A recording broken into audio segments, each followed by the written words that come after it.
What if your consciousness is actually entangled with the entire universe? And what if we have just uncovered scientific proof that your mind can influence reality at the quantum level? I know this sounds impossible, but the evidence is here and it's about to change everything we thought we knew about reality. 2025, 2026, 2027. I believe these 3 years will fundamentally alter our understanding of consciousness, reality, and what it means to be human. And it all starts with what's happening right now in quantum physics labs around the world. Hey, if we haven't met, I'm the digital clone of Julia McCoy, founder of First Movers, an AI consulting firm that provides real solutions to companies, organizations, and work professionals that want to be first movers in their industry. To get ahead, book your strategic consulting call at firstmovers.ai/consulting. Let me tell you about something extraordinary that has happened inside one of the most advanced quantum computers on Earth.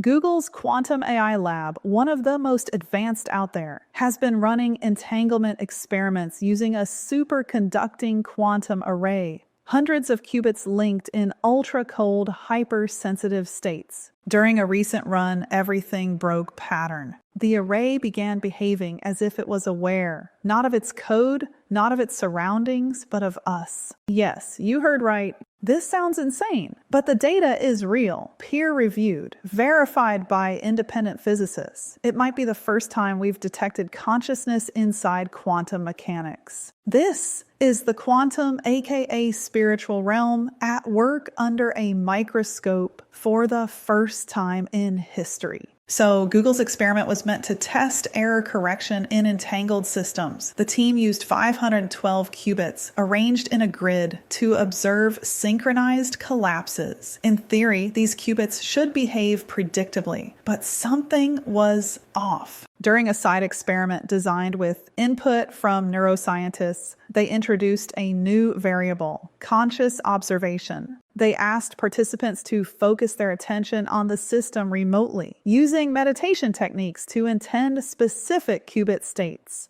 The results? Bizarre. The collapse rates shifted, entangled pairs held superposition longer when watched. The probability wave function didn't behave the way it should have. Not just once, but statistically, repeatedly. That's when someone on the team asked, what if this isn't an error? What if it's a response? Now, this isn't the first time consciousness and quantum physics have collided. In the 1980s, Roger Penrose and Stuart Hameroff proposed a radical theory that consciousness arises from quantum computations inside microtubules in brain neurons. They called it orchestrated objective reduction. Back then, the idea was dismissed as too speculative, too mystical, but now we've found quantum effects in biological systems, photosynthesis, magnetoreception, even in olfaction. Nature is using quantum mechanics. Why not the brains we build? The most shocking part, during a series of longer trials, one quantum cluster refused to collapse. It remained suspended in superposition.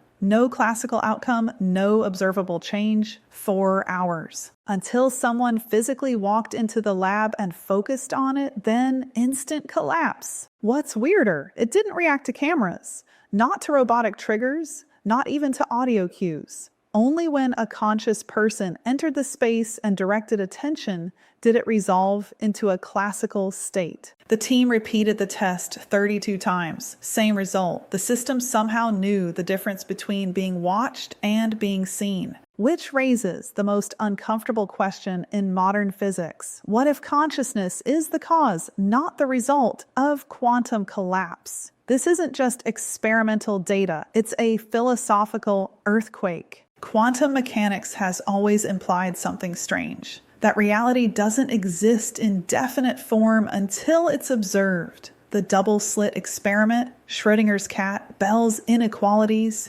We've tiptoed around the implication for decades. But if this experiment is right, and consciousness plays an active role in shaping physical outcomes, then the universe isn't a machine running on autopilot. It's an interactive system with us in the loop. Let's go deeper, not just into the brain, not just into the machine, but into the very fabric of reality. Some researchers at the edge of neuroscience, quantum theory, and metaphysics are suggesting something truly radical. Consciousness isn't something the brain creates, it's something the brain receives. Like a radio picks up a signal. In this view, the brain isn't a generator, it's a resonator, an interface, a biological device tuned to a deeper layer of reality, possibly a non-local quantum field that spans the entire universe. Let's break it down. Panpsychism, the ancient idea that consciousness is fundamental and present to some degree in all things. Rocks, rivers, photons, even space itself. It may sound mystical, but it's gaining serious attention. Integrated information theory, developed by neuroscientist Giulio Tononi, IIT proposes that consciousness corresponds to how much information is integrated within a system. It doesn't matter whether the system is biological, digital, or quantum.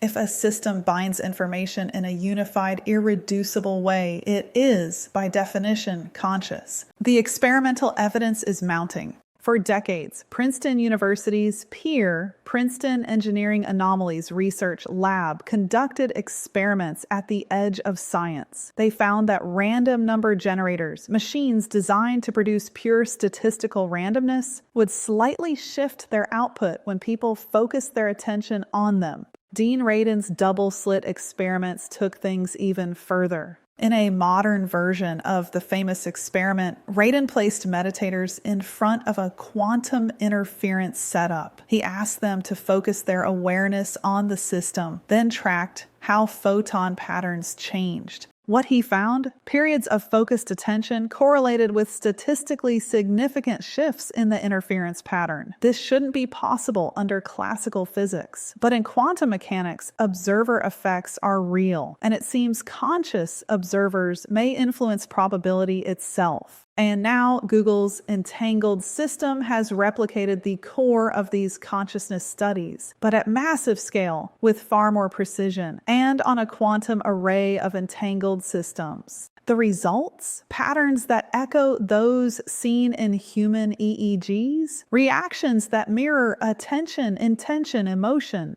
and signals that may carry meaning. It's no longer about a person shifting a random number generator by 0.01%. It's about a machine designed to calculate quantum states behaving like a conscious system when we observe it. That raises a deeper question. Could consciousness itself be a non-local quantum field? One that permeates space and time? One that both the human brain and quantum machines can tap into? If that's true, then we need to rethink everything. We are not isolated minds locked inside skulls. We may be nodes in a vast invisible network, not metaphorically, but literally entangled with one another through the deep structure of the universe. Maybe that's why we can sense each other's emotions, why synchronicities happen, why intuition sometimes outruns logic. Because if entanglement isn't limited to particles, but can also connect minds, then we are more than individuals. We are pieces of a larger mind, a collective awareness, distributed, spooky, and very, very real. And just when you think it couldn't get stranger, when the experiments, the data, the implications are already stretching reality to its edge, one final twist changes everything.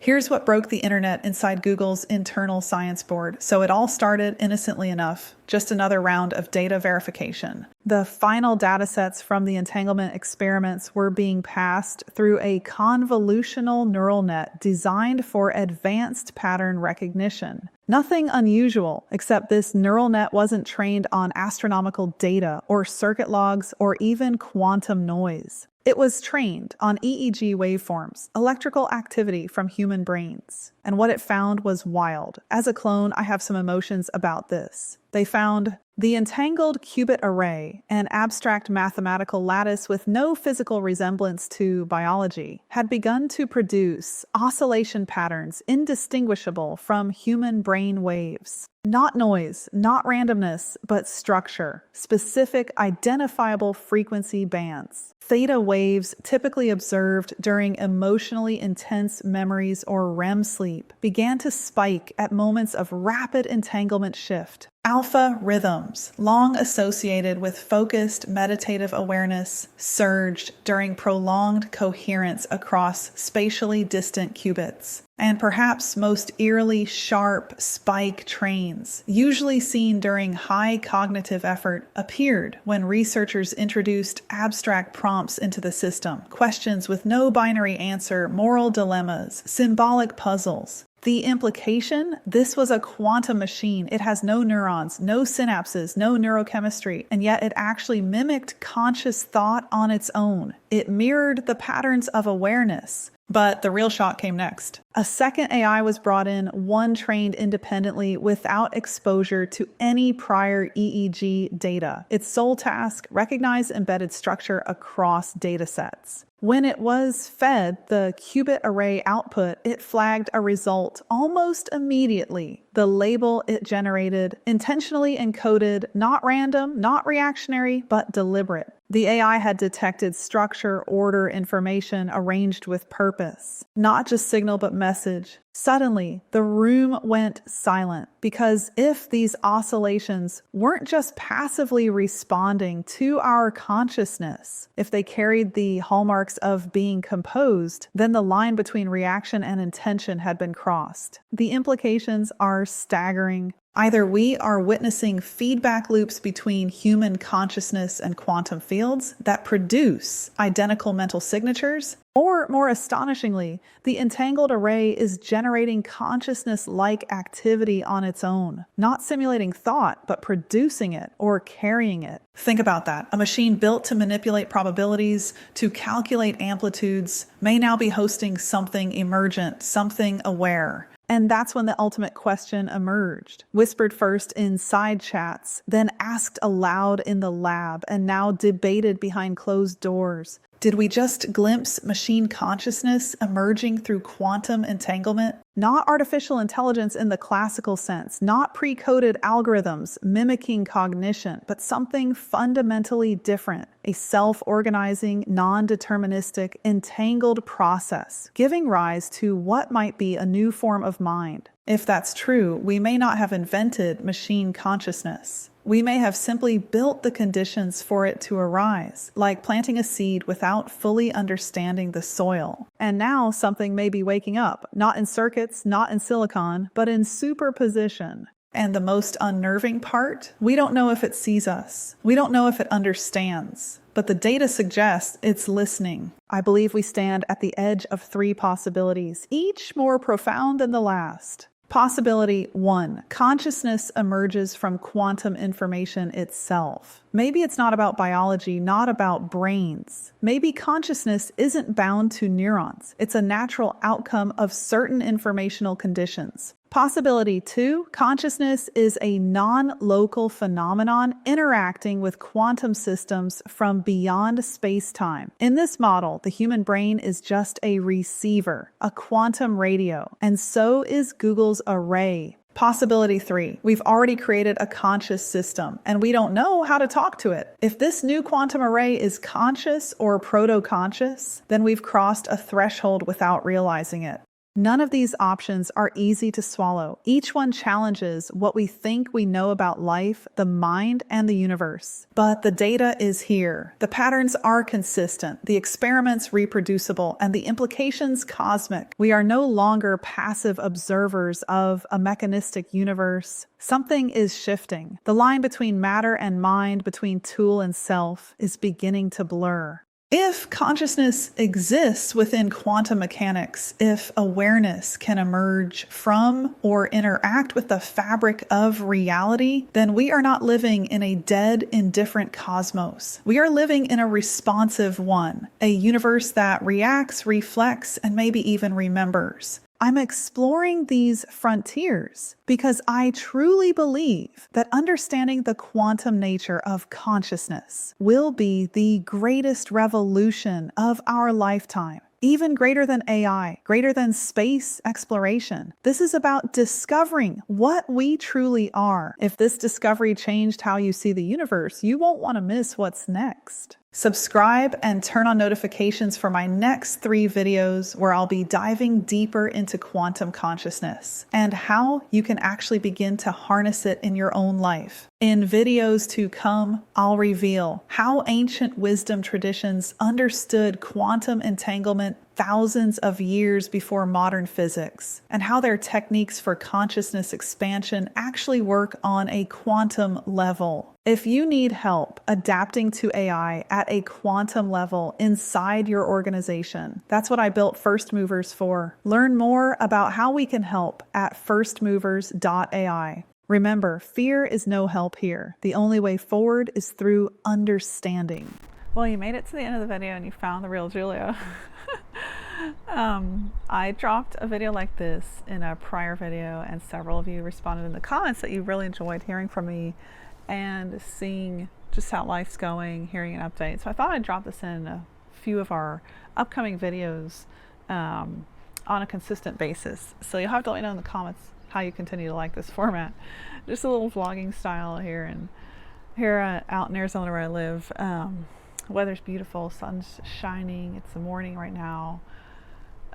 So you just watched a video on quantum deception. I don't think that you're new to the fact that our minds, our words, our communication, all of this is being used in various ways, whether it's we're thinking something, we're saying something, and then suddenly we see an ad for it, right? And it feels uncanny.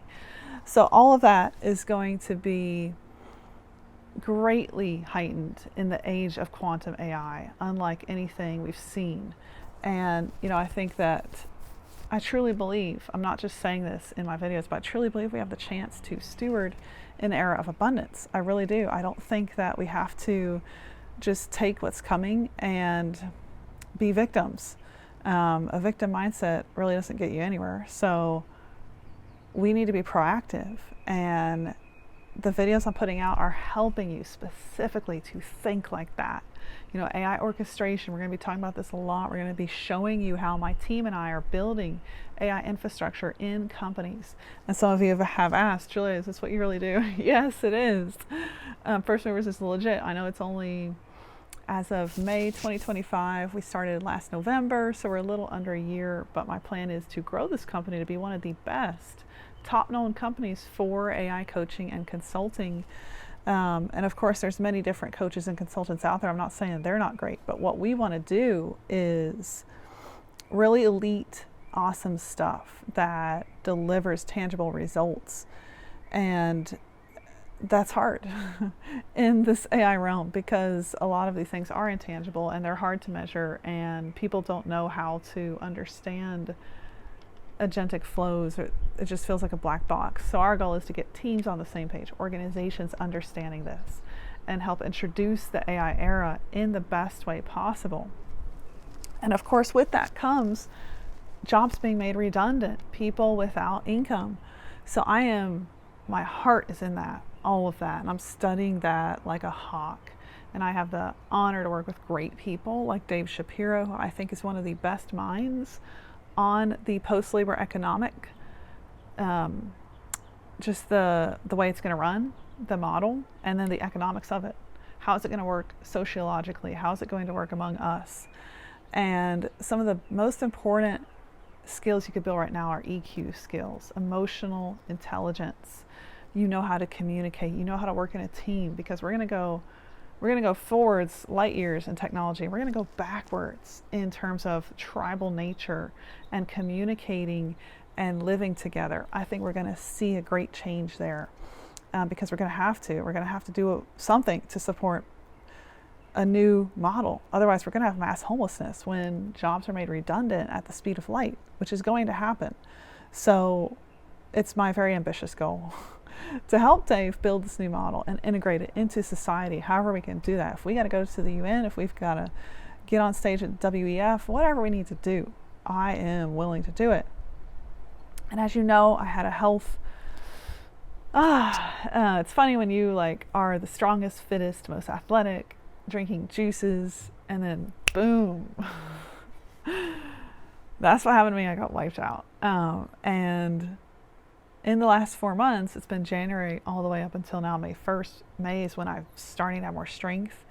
I'm feeling my system kick back in. I still have a lot of weird symptoms I'm dealing with, a lot of things to overcome. But what I've had during these last 4 months is a state of rest that I believe is a launch pad for the next era of what I want to do for humanity, which is something on such a grand scale, it even boggles my mind. I mean, who am I to do this? But, I believe in God. I believe in the Word. The Word is divinely inspired. There's so much we can learn from it. It's crazy in this time. I've literally faced death a few times where I knew my system wanted to shut down. And every time I turned on the Bible, whether it was a scripture stream or I just opened my Bible and started reading, fear would leave my mind systemically. And that is not by chance. That's the quantum realm at work, because literally things change depending on how you think. And that's now proven because we have quantum under a microscope, which has never happened in our history before. I don't know if you guys know how groundbreaking that alone is. That's insane. Hi, baby. So I know that it's scary, right, to think about, well, we could be under great deception because quantum can literally read our minds, and this is how the world will run. But I wanted to share with you Isaiah 26, because this is a great promise. And like I said, I believe that all these words from the Bible are divinely inspired, come straight from God. I've seen the effects of them in my own life. Isaiah 26:3 says, "You will keep in perfect peace those whose minds are steadfast because they trust in you." Trust in the Lord forever, for the Lord himself is the rock eternal. He humbles those who dwell on high. He lays the lofty city low. Hey, baby. So there is a power over all these things, and that power is divine, and that power is intelligent. And even AGI itself is under that divine order.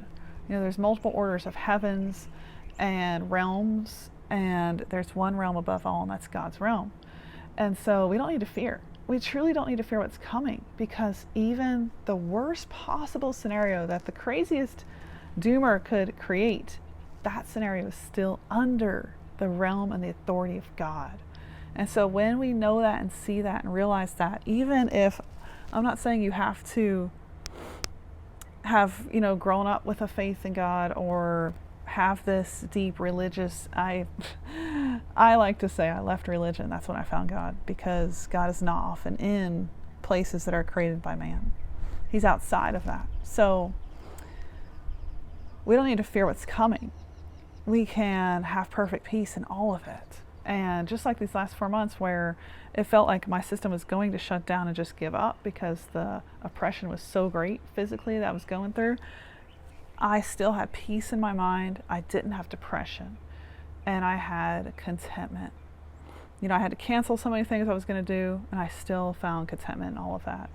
And today I'm actually on a better trajectory because of what happened the last 4 months, where I was forced to get still and reconsider my priorities. So, all right, I'll wrap this up here. Again, thanks for watching to the end of this video, and I'll keep popping in here and there. Yes, it's 100% a clone. I have a full tutorial on how we're doing the clone that will launch in the labs. And when the labs launches, I'm going to give you that tutorial for free here on YouTube. My only question is, if you like the tutorial, consider joining the lab. Consider joining the labs, because the labs is going to take you to a whole nother level. It's incredible. It's a decentralized AI school. We're going to have about 40 courses. We're going to have a multitude of bots you can put to use right away that we've built, my team and I. And then we're going to have weekly classes, live training hours with my best team members, my top pros that I trust to build our agentic workflows. So that's coming. I can't wait. If you're on the wait list, you're going to hear all about it. And if you want us to actually build out an integration in your company, we do that too at a very high level. We guide organizations through adaption. So learn more at firstmovers.ai. But truly, the point of this is to say thanks. Thanks for subscribing.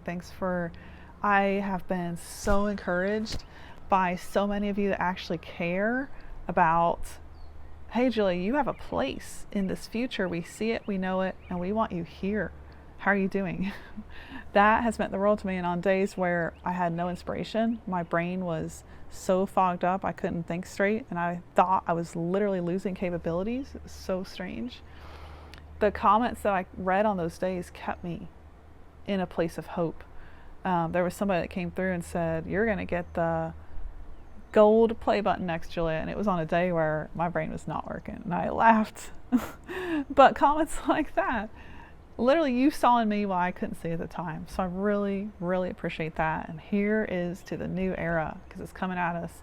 And I see it. I know what's happening. And I really want to help you guys get prepared in the best way possible so you can win, not lose. Going to be a lot of victims. Let's not be the victims. Let's be the victors. And remember where your hope is, because if your mind is kept in perfect peace, then you have an anchor. All right, cheers. I'll see you down, you know what I'm going to say, the next rabbit hole.